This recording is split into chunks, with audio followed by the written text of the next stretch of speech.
Bonsoir, merci de nous rejoindre. Voici les titres de notre journal. Une partie de la commune de Dimbéa placée sous couvre-feu de 22h à 5h du matin. Une mesure prise par le maire Georges Naturel pour lutter contre le non-respect du confinement constaté dans certains quartiers. C'est très dur, le manque de contact. C'est le commentaire d'isolé des personnes âgées. Comment vivent-elles cette période de confinement? Pour le savoir, nous irons à l'EHPAD de Dimbéa où personnels et soignants font tout pour que ce confinement se passe bien. Spectacle de désolation Vanuatu après le passage du cyclone tropical Harold. Avec des vents de plus de 200 km/h, Harold a causé d'énormes dégâts. Luganville, sur l'île de Santo, a été particulièrement touché. Aucun nouveau cas avéré au Covid-19. Le nombre total de cas confirmés est toujours de 18. Aujourd'hui, 129 dépistages ont été réalisés et tous se sont révélés négatifs. Sachez que 184 personnes sont actuellement placées en quatorzaine. Depuis hier, certains quartiers de la commune de Dimbéa sont soumis au couvre-feu entre 22h et 5h du matin. La mesure est en vigueur jusqu'à lundi prochain minuit. C'est le maire de la commune, avec l'accord du Haut-Saria, qui en a décidé ainsi pour lutter contre le non-respect des mesures de confinement. Le reportage de Bernard Lassos et de Michel Marin. Tout est parti d'un constat relevé par les forces de l'ordre en général, la police municipale de Dimbéa en particulier. Après une semaine plutôt calme, les mesures de confinement se sont relâchées, surtout la nuit. On a été très largement débordés par des dégradations, des attroupements, des gens qui, le soir, finalement ne respectaient plus du tout le confinement. La semaine dernière, on a eu de nombreuses écoles qui ont été dégradées, des écoles de la commune. Donc tout ça, c'est inadmissible. Des regroupements entre 5 et 15 personnes pour consommer de l'alcool sur la voie publique, dans leur voiture, avec de la sono. Face à cette montée de la délinquance et des incivilités, le maire a ainsi usé, sous le contrôle du Haut-Commissariat, de son pouvoir de police. J'ai décidé à Dimbéa, dans certains quartiers, pour la période jusqu'au confinement de lundi soir, de produire cet arrêté pour faire comprendre à nos concitoyens qu'il était important effectivement de préserver la santé publique, et en particulier dans la période d'aujourd'hui. Couvre-feu qui interdit la circulation à toute personne sur certaines voies et espaces publics entre 22h et 5h du matin. Une décision plutôt bien perçue par la population. À mon avis, c'est une bonne chose. Et bon, surtout que chez nous, en Calédonie, il y en a toujours qui sont un peu... voilà, têtus, quoi, on va dire. Dans la mesure où on est en confinement, donc il n'y a pas forcément lieu d'avoir un couvre-feu, mais moi je vois dans mon quartier, il y a souvent des enfants qui restent tard la nuit, donc effectivement c'est peut-être bénéfique. On n'a pas l'habitude de vivre dans les appartements. Voilà. On aime bien le soleil, on aime bien la plage et puis tout ça. Et c'est dur de faire rentrer ça dans la tête des gens. Mais j'espère que ça va rentrer un jour, qu'il faut rester discipliné. Ce couvre-feu s'étend sur la période de confinement actuelle, soit jusqu'au 13 avril à minuit. Acheminement des masques et indemnisation des personnes bloquées, ce sont quelques sujets qui ont été abordés cet après-midi lors du point de presse quotidien du gouvernement, avec des précisions par exemple sur l'aide financière exceptionnelle accordée aux ressortissants calédoniens en attente de rapatriement. Les explications de Martin Charmasson et de Christian Favnec. La livraison de masques de protection contre le coronavirus, elle était annoncée par le gouvernement pour la fin de semaine dernière. Ce sera finalement pour la fin de cette semaine. Le nombre de matériel n'a pas été précisé, ni le type de masque. On en sait plus en revanche sur les raisons de ce retard. Les autorités chinoises ont été contraintes de revoir les normes de fabrication, un problème réglé. La Chine a été accusée de fournir des masques de mauvaise qualité et donc maintenant applique des normes qui sont plus importantes, plus strictes. Et donc on avait nos masques qui étaient bloqués notamment à Shanghai, mais qui ont été débloqués, je l'ai appris ce matin, et qui arriveront à Tokyo, ou qui sont arrivés à Tokyo à l'heure où je vous parle, et qui arriveront en Nouvelle-Calédonie d'ici la fin de la semaine. Concernant les rapatriements, 200 personnes sont revenues sur le territoire par les vols du Vanuatu, Sydney et Tokyo. 170 personnes vont suivre en provenance de Tokyo et d'Auckland. Un texte pour indemniser les personnes bloquées à l'étranger ou en métropole a été voté. Le montant de ces indemnités quotidiennes, 7 000 francs pour les personnes seules, 10 500 francs pour les couples et une majoration de 1 750 francs pour les enfants en fonction des situations. Il faudra cependant répondre à des critères. D'abord, avoir sa résidence principale depuis plus de 6 mois en Nouvelle-Calédonie, être détenteur d'un billet d'avion de retour en Nouvelle-Calédonie émis par la compagnie aérienne avant le 21 mars pour un retour au plus tard le 31 mai, ne pas bénéficier de la gratuité de l'hébergement dans le pays ou dans le territoire où on est bloqué, donc ça permet d'avoir des ressources supplémentaires, et aussi appartenir à un foyer fiscal avec un certain nombre de ressources, et ces ressources seront définies par la suite pour ces critères. Le gouvernement confirme avoir connaissance de Calédoniens bloqués en Thaïlande et en Indonésie. Il rappelle qu'il est important de rester dans les pays où l'on se trouve, sauf en cas d'urgence, et que le rapatriement de tous se fera progressivement en fonction des critères. Et puis, concernant les violences conjugales, un dispositif est en cours de déploiement. Il permet aux personnes qui sont victimes de pouvoir se signaler auprès des pharmacies. Une carte sous format bancaire sera aussi mise à disposition des officines avec les contacts des numéros d'urgence et des associations d'écoute. La Fédération des fonctionnaires dénonce les conditions dans lesquelles les agents administratifs sont amenés à reprendre le travail depuis hier. Une circulaire émanant du gouvernement en date de vendredi dernier a été publiée pour la reprise du travail dans la fonction publique. La province des Îles en a fait de même pour ses quelques 600 employés. Des mesures en totale contradiction avec celles imposées pour le confinement. C'est le commentaire de David Meyer, secrétaire général de la Fédération des fonctionnaires. Il est interrogé par Sylvie Méhoun et Claude Lindor. Ce qui nous inquiète, c'est qu'on fait revenir beaucoup d'agents sur le lieu de travail avec des promiscuités. Donc on nous dit de respecter les gestes barrières, mais quand on est à 3 ou 4 dans un bureau, les gestes barrières, ce n'est pas possible. Voilà, première inquiétude. Deuxième inquiétude, on voit partout aujourd'hui la nécessité du port du masque. Aujourd'hui, on a fait revenir tous ces agents et on est en train de les faire revenir avec sans masque. On a demandé à plusieurs reprises qu'ils soient équipés. Aujourd'hui, ce n'est pas une priorité puisque, nous dit-on, nous ne sommes pas en phase d'expansion de l'épidémie et que le masque n'est pas une obligation qui est donnée à l'employeur, qui revient à l'employeur, donc aux agents de s'équiper. Et sachez que demain, l'intersyndicale Covid-19 devrait envoyer un courrier en ce sens au gouvernement.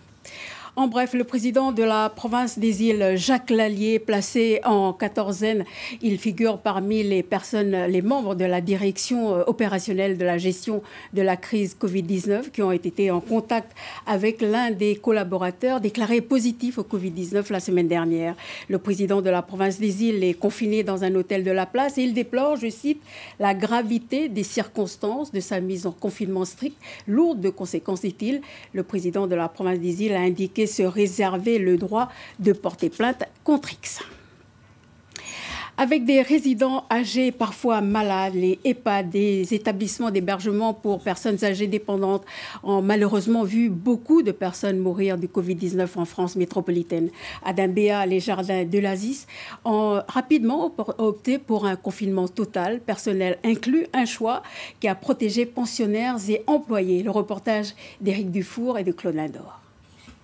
Dans l'un des 2 réfectoires de l'établissement, le déjeuner se déroule comme d'habitude. La distanciation est respectée et le confinement complet atténue les contraintes pour tous. Même situation détendue dans cette salle de jeu, le stress et la peur de contracter le virus sont restés à l'extérieur. La seule vraie contrainte concerne l'interdiction des visites.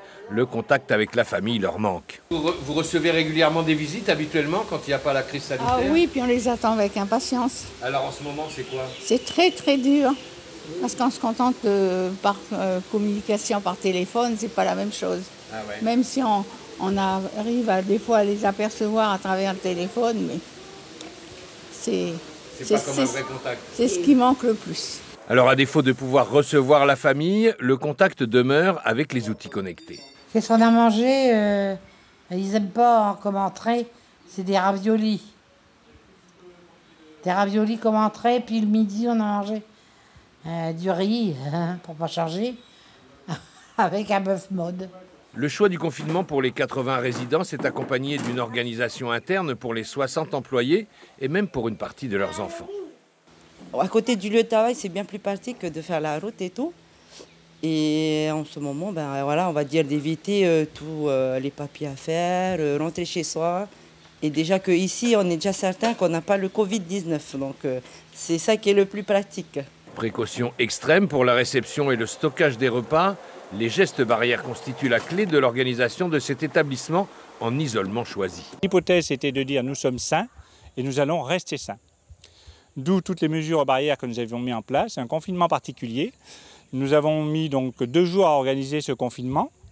J'ai proposé aux membres volontaires de mon personnel de pouvoir venir avec leurs enfants parce que je me disais que ça permettait d'avoir plus de monde mais aussi de protéger leurs enfants. Donc plus de la moitié du personnel a répondu favorablement à notre demande et nous sommes restés les 15 premiers jours en confinement avec 28 salariés et 4 enfants du personnel. Des personnes âgées sécurisées et préservées des tracas extérieurs, le confinement ne les aura pas traumatisées. Gros plan à présent sur cette initiative généreuse lancée par Enable NC. Jusqu'ici, l'association fabriquait des prothèses de main à l'aide d'imprimantes 3D. Elle fabrique désormais, avec l'aide d'une quinzaine d'imprimeurs bénévoles à Nouméa et en Brousse, des visières de protection destinées aux personnes de santé, au personnel de santé. Le reportage, il est signé Caroline Antich-Martin et Gaël Lecheverry. L'imprimante 3D de Florian n'aura jamais autant servi. Grâce à des fichiers numériques fournis par l'association Enable NC, elle imprime des visières de protection à partir de ce fil en plastique biodégradable. La machine va faire passer le plastique jusqu'ici, où il y a une buse chauffante qui monte à 200 degrés. La buse va faire fondre le plastique et la machine va la mettre là où il y a besoin. Et le plastique va sécher instantanément, va durcir instantanément. Et va faire couche par couche, 0,2 mm par 0,2 mm, jusqu'à arriver à une pièce en 3D du coup. Durée de l'impression 1h30. Il faut ensuite fixer la visière, une simple feuille de plastique perforée. En 10 jours, Florian et Laurine ont fabriqué bénévolement une centaine de visières, répondant ainsi à l'appel lancé fin mars sur les réseaux sociaux par Enable NC pour fournir gratuitement des protections faciales aux personnes exposées. On a beaucoup de personnel médical qui n'a pas accès à ce genre de protection, qui je trouve n'est pas normal en soi. Mais si on peut aider d'une façon que ce soit, la machine elle tourne toute seule, ça ne me prend pas de temps entre guillemets. Au moins ça peut être une barrière, c'est toujours mieux que rien. Et du coup c'est pour ça qu'on a voulu se lancer et on s'est dit autant faire une bonne action, quoi. Les membres d'Enable, comme Jean-Claude, collectent les visières auprès des imprimeurs et se chargent de la distribution sur Nouméa et en Brousse. À ce jour, plus de 1000 demandeurs. En fabrication, on est à près de 300 visières. Aujourd'hui, beaucoup de fabrication déjà ce week-end dernier et chacun contribue encore toute la semaine à la fabrication de ces visières. Prêt à la livraison, oui. Donc ça va être emmené à la pharmacie avant midi. De manière à pouvoir répondre aux demandeurs assez rapidement. Enable NC recherche des possesseurs d'imprimantes 3D pour l'aider à produire ses visières et ainsi satisfaire toutes les demandes. L'actualité locale, c'est aussi l'incendie de l'école de Wéol dans la commune de Calagomène. Nous en parlions hier. Un court-circuit sur le réseau électrique est à l'origine de cet incendie qui s'est produit dans la nuit de dimanche à lundi. Sachez qu'une cinquantaine d'élèves étaient scolarisés dans cet établissement. Pour Hervé Théin-Taouva, maire de la commune, joint au téléphone par Cédric Wakaouniam, les dégâts s'élèvent à plus de 15 millions de francs pacifiques. Nous l'écoutons. Il y avait 4 classes et une classe par informatique. On avait équipé en ordinateur pour permettre à les élèves de là de suivre un peu l'évolution et de ne pas être pénalisés par rapport aux écoles publiques qui sont dans les villages. Il y a aussi un conteneur aménagé qu'on avait mis sur le côté aussi pour permettre aussi aux enfants de suivre des cours de langue kanak aussi. Et tout ça, ça a été brûlé. Le mobilier qui était sur place, il n'y a plus rien. Et tout le matériel scolaire, il n'y a plus rien. Monsieur le maire, est-ce que vous avez évalué déjà les dégâts de cet incendie? Si on a évalué les dégâts par rapport aux dernières choses qu'on a prises, on a passé déjà la barre des 15 millions. Les choses qu'on a réaménagées là-haut, le mobilier, on a fait installer 2 TBI. C'était la province Nord qui a fait installer 2 TBI pour les enfants. On a installé aussi des climatiseurs pour permettre aux enfants de travailler dans des conditions un peu plus frais pendant la période de sécheresse là.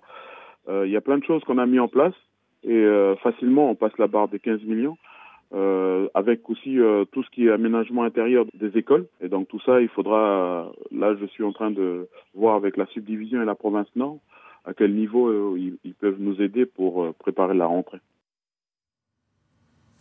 L'actualité dans la région avec le cyclone Harold qui avait fait plus de 20 morts aux îles Salomon et balayé hier et ce matin l'archipel du Vanuatu. Pour le moment, aucun bilan humain n'a été donné, mais les images qui nous parviennent sont hallucinantes. Le récit d'Isabelle Brawé. Avec des vents dépassant par moments les 230 km/h, les dégâts matériels sont impressionnants. En témoignent ces images amateurs. Elles ont été tournées hier matin. Le cyclone Harold de catégorie 5 a d'abord touché l'ouest de l'île de Santo. Il a ensuite balayé Luganville, deuxième ville du pays qui compte pas moins de 16 000 habitants. Toitures qui s'envolent ou qui s'effondrent, trompes d'eau et inondations. Harold fait partie des cyclones dévastateurs, comme Pam il y a 5 ans. Pour le moment, aucun bilan humain n'a été communiqué. Ce matin, Harold, qui se déplace environ à 20 km/h, se situait à l'est d'Ambrim. Il poursuit sa trajectoire dévastatrice en direction de Fidji, tout en s'affaiblissant lentement. Il est attendu aux abords de Tonga demain matin. Oui, jumelé à Luganville depuis l'an dernier, la ville du Mont-d'Or a tenu à exprimer son soutien à la population de l'île de Santo. Le maire du Mont-d'Or a indiqué qu'une aide exceptionnelle sera accordée dès que la situation le permettra. Avant de nous quitter, je vous rappelle le titre principal de ce journal. Une partie de la commune de Dimbéa a été placée sous couvre-feu de 22h à 5h du matin. Une mesure prise par le maire Georges Naturel pour lutter contre le non-respect du confinement constaté dans certains quartiers. La mesure est en vigueur jusqu'à lundi prochain midi. Voilà, c'est la fin de ce journal. Merci à tous de l'avoir suivi. Très belle soirée sur La Première et à demain.